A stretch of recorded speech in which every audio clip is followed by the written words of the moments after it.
Quand faut-il revendre une crypto-monnaie et quelle stratégie adopter? Salut à toi, j'espère que tu as la forme. Alors je suppose que tu l'as remarqué, mais il y a énormément de personnes en ce moment qui te disent que c'est le moment d'acheter parce qu'on est en bear market. Alors je ne vais pas revenir là-dessus parce que je suis assez d'accord, hein. Vaut mieux acheter en bear market plutôt qu'en bull run.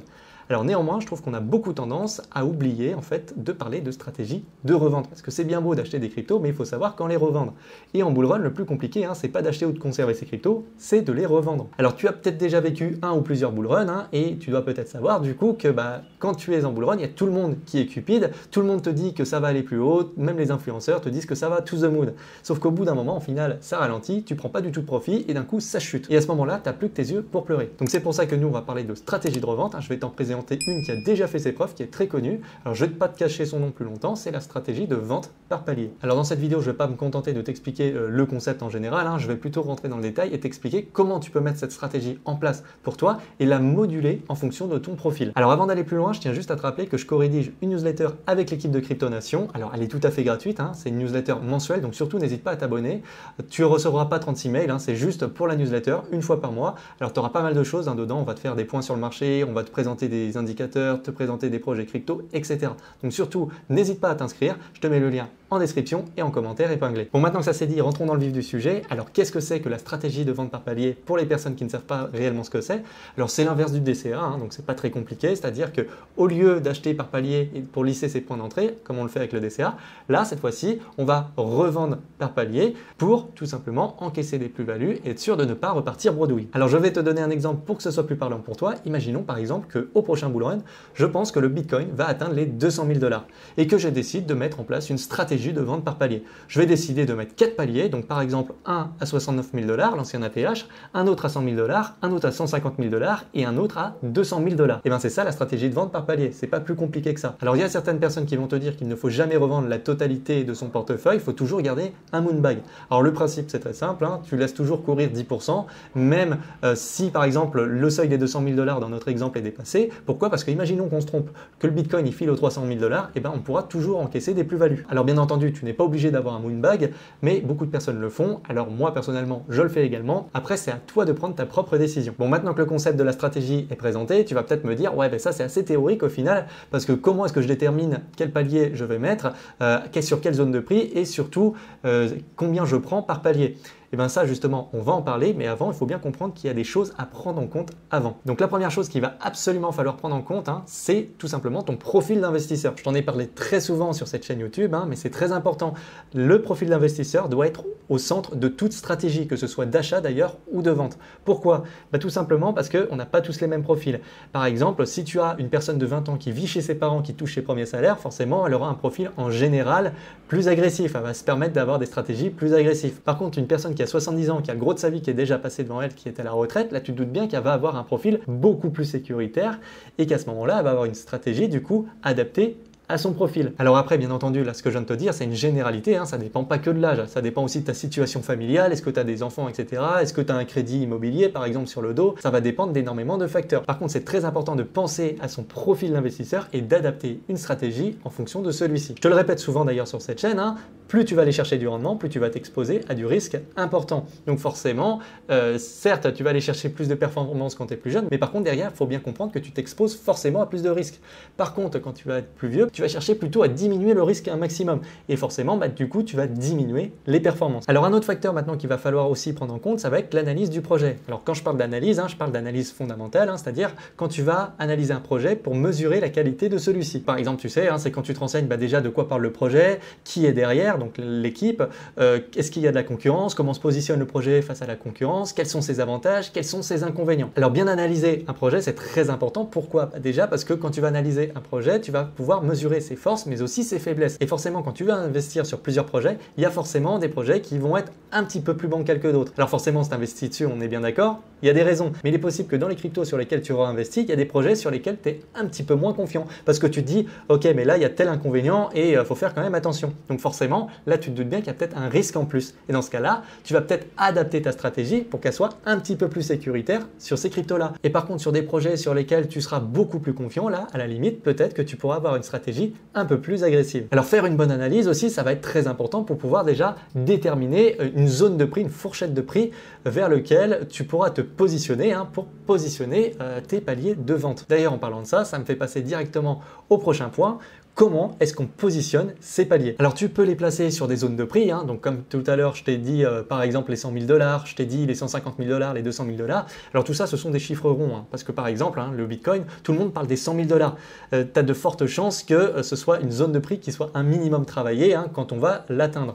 Alors après je peux me tromper encore une fois, bien entendu, mais généralement les chiffres comme ça fait forcément parler. Donc tu peux placer des zones de prix sur des zones comme ça. Alors par contre, bien entendu, la fourchette dans laquelle tu vas mettre tes paliers de vente, il faut que ça soit cohérent. Il ne faut pas qu'elle soit trop haute ou trop basse. On ne va pas mettre par exemple des paliers de revente avec un Shiba entre 100 $ et 200 $, parce que là je te garantis, tes paliers de revente, tu as très peu de chances qu'ils soient atteints un jour. Alors tu peux aussi t'aider avec un petit peu d'analyse technique. Alors le but c'est bien entendu pas de faire de toi un trader professionnel, mais si déjà tu sais identifier des supports, des résistances, des droites de tendance et te servir de certains indicateurs, ça peut être utile. Tu vas pouvoir déjà déterminer des zones de prix intéressantes et donc du coup y positionner certains paliers. Alors tu n'es pas obligé également de positionner tes paliers uniquement sur des zones de prix, comme je te l'ai dit, tu peux aussi utiliser des indicateurs. Par exemple, quand un certain point clé sur un indicateur est atteint, alors à ce moment-là, tu peux aussi avoir un palier de revente. Ça peut être également quand ton portefeuille aura pris une certaine valorisation. Par exemple, je sais pas, moi, dès que mon portefeuille a fait un x2, alors je revendrai 50% de mon portefeuille. Par exemple, imaginons que j'investis sur une crypto, que celle-ci a fait un x2, et je vais en revendre 50% de ce que j'ai en portefeuille. Donc ça, c'est une stratégie, par exemple, que j'ai beaucoup fait, surtout sur des petites capitalisations. C'est-à-dire que, en fait, quand la crypto faisait un x2 et que je revendais la moitié, forcément, je récupérais ce que j'avais déjà investi. Et le reste, c'était de la plus-value latente, c'était quelque chose que j'avais gagné, et donc je pouvais le laisser courir jusqu'où je voulais. Alors bien entendu, après, je mettais d'autres paliers, mais déjà, je risquais plus rien par rapport au capital investi. Bref, tu l'auras compris, tu as plein de façons en fait de positionner des paliers de vente. Alors maintenant que ça s'est dit, tu peux également prévoir certains paliers de revente exceptionnels. Alors pourquoi est-ce que je dis ça? Par exemple, il arrive que tu aies des très mauvaises nouvelles sur le marché. Alors quand je parle de mauvaises nouvelles, c'est pas quand la Chine par exemple interdit les crypto-monnaies. Ça arrive tout le temps, la Chine elle n'arrête pas de changer d'avis à ce sujet-là. Non, quand je parle de mauvaises nouvelles, c'est par exemple quand tu as un gros stablecoin comme l'UST par exemple, qui a un dépeg. Là ça fait énormément de dégâts sur un marché, tu te doutes bien, et donc forcément là tu peux te poser des questions, s'il y a des nouvelles comme ça, qu'est-ce que je fais? Est-ce que je revends une partie de mon portefeuille? Est-ce que je fais rien du tout? Est-ce que je revends tout? Bref, c'est une question que tu dois te poser. Donc par exemple, il y a beaucoup de rumeurs sur l'USDT depuis de nombreuses années. Il y a beaucoup de personnes qui ne sont pas très confiants dans ce stablecoin là.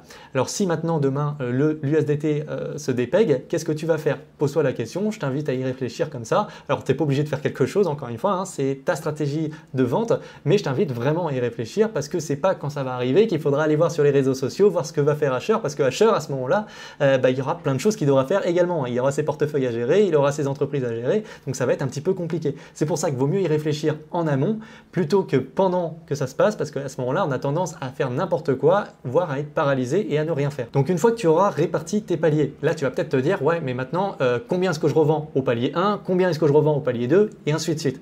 Alors pour ça, en fait, ça va dépendre justement de ton profil d'investisseur. C'est pour ça que je te disais qu'il fallait le prendre en compte. Si tu as un profil plutôt sécuritaire, il peut être pertinent de revendre une plus grosse partie de ton portefeuille sur les premiers paliers et une plus petite partie sur les derniers paliers. Alors que si tu as un profil plutôt agressif, alors à ce moment-là, tu peux faire un petit peu l'inverse et justement revendre un petit peu moins sur les premiers paliers et revendre un petit peu plus sur les paliers supérieurs. Donc je vais reprendre mon exemple de tout à l'heure pour illustrer ça. Tu sais, la personne qui a 20 ans et la personne qui en a 70, par exemple, la personne qui a 70 ans, elle a le profil plutôt sécuritaire. On pourrait imaginer que sur mon exemple de tout à l'heure du Bitcoin avec les 4 paliers de revente, qu'elle décide de revendre 50% au premier palier, 20% au deuxième palier, 15% au troisième et ensuite 10% au dernier. Et comme ça, elle se garde 5% pour un moonbag par exemple. Et par contre, la personne qui a 20 ans, qui elle voudra un truc un peu plus agressif, par exemple, elle va revendre 10% au premier palier, 20% au deuxième palier, 30% au troisième et 30% au dernier. Et comme ça, elle se garde 10% pour un moonbag. Donc là, tu vois bien qu'on a deux stratégies différentes. On en a une qui va être beaucoup plus agressive et une qui va être beaucoup plus sécuritaire. Donc la stratégie de la personne qui a 20 ans, alors elle a beaucoup plus de potentiel, il peut gagner beaucoup plus. Par contre, ce qu'il faut comprendre aussi, c'est que si jamais le Bitcoin, imaginons, il tape les 90 000, c'est un petit bull run et après ça redescend. À ce moment-là, je te garantis que ça va pas être très intéressant comparé à la stratégie de la personne qui a 70 ans. Par contre, inversement, imaginons que le Bitcoin, il aille à 210 000 $, à ce moment-là, forcément, la stratégie de la personne qui aura 20 ans sera bien plus intéressante. Encore encore une fois, hein, tu l'auras compris, tout va dépendre de ton profil d'investisseur. Il faut vraiment centrer ta stratégie autour de ton profil d'investisseur. Donc voilà pour la stratégie de vente par palier. Donc tu vois bien qu'il y a plusieurs stratégies que tu peux mettre en place, tu peux la moduler un petit peu comme tu veux. Alors bien entendu, mon but c'est pas de te dire quoi faire, mon but à moi c'est que tu te fasses toi-même ta stratégie en fonction de ton profil, parce que je ne te connais pas encore une fois, et du coup je ne peux pas du tout t'aider. Et en plus de ça, je ne suis pas conseiller en investissement, et d'ailleurs aucune de mes vidéos ne fournit de conseils en investissement. Qu'on soit bien d'accord là-dessus. Alors maintenant que ça s'est dit, j'aimerais clôturer la vidéo avec un dernier point qui est très important pour moi, c'est de t'inviter à réfléchir également de ce que tu vas faire de tes profits. Pourquoi? Eh bien tout simplement parce que quand tu encaisses des profits en bull run, tu as très envie de les replacer par exemple sur d'autres crypto-monnaies, parce qu'il y a quelqu'un qui va te dire que ça va monter, il y a des influenceurs qui vont te dire ça va aller to the moon, etc. C'est toujours la même rengaine. Alors le problème, c'est que quand tu ne sais pas quoi faire de tes profits, tu as tout de suite envie de réinvestir, sauf que si tu réinvestis, forcément, tu t'exposes à plus de risques, hein, parce que la crypto derrière peut chuter également, et en fait, tu sécurises pas réellement tes profits comme ça. Alors je ne dis pas que ce n'est pas ce qu'il faut faire, mais je t'invite quand même à te poser les questions, parce que dans ces moments-là, on est cupide, et on a tendance à prendre des mauvaises décisions. Alors c'est pour ça que maintenant que tu as la tête à froid, je t'invite vraiment à juste te poser 5 minutes et à te poser la question de ce que tu feras de tes profits. Est-ce que tu comptes par exemple convertir ça en euros et mettre ça sur ton compte bancaire pour te faire plaisir, financer des projets de vie, hein, c'est possible également. Forcément, là, tu te doutes bien que il y aura une fiscalité. Pense-y également, flat tax, hein, tu connais comment ça fonctionne. Je t'ai déjà fait plusieurs vidéos à ce sujet-là. Par contre, après, si tu comptes utiliser tes profits pour les réinvestir après, par exemple, sur de la crypto-monnaie plus tard en bear market, et bien dans ce cas-là, tu te doutes bien que tu as de grandes chances d'utiliser des stablecoins. Alors c'est pareil, quel stablecoin tu vas utiliser? Parce qu'il ne faut pas utiliser n'importe quoi, vaut mieux se diversifier à ce niveau-là. D'ailleurs, j'ai fait une vidéo à ce sujet hein, pour te présenter les différents types de stablecoins qu'il y a. Donc je t'invite à aller la voir, ça pourrait te rendre service. Mais c'est pareil, une fois que tu auras converti tes profits en stablecoin, qu'est-ce que tu en fais? Est-ce que tu gardes les stablecoins sur un ledger, sur un exchange, sur plusieurs exchanges? Est-ce que tu vas envoyer ça sur de la DeFi, sur de la CeFi? Bref, ce sont des questions que je t'invite vraiment à te poser, tu verras que ça pourra te rendre service plus tard. Alors après, bien entendu, si toi tu as des choses à ajouter ou des choses à redire, hein, faut pas hésiter également à le faire en commentaire. Je suis tout à fait ouvert à ça et même ça peut aider d'autres personnes. Donc surtout, n'hésite pas. Sinon, comme d'habitude, hein, surtout n'hésite pas à me mettre un petit like et à t'abonner si la vidéo t'a plu et surtout pour ne pas louper les prochaines vidéos. Je te dis à la prochaine. Ciao!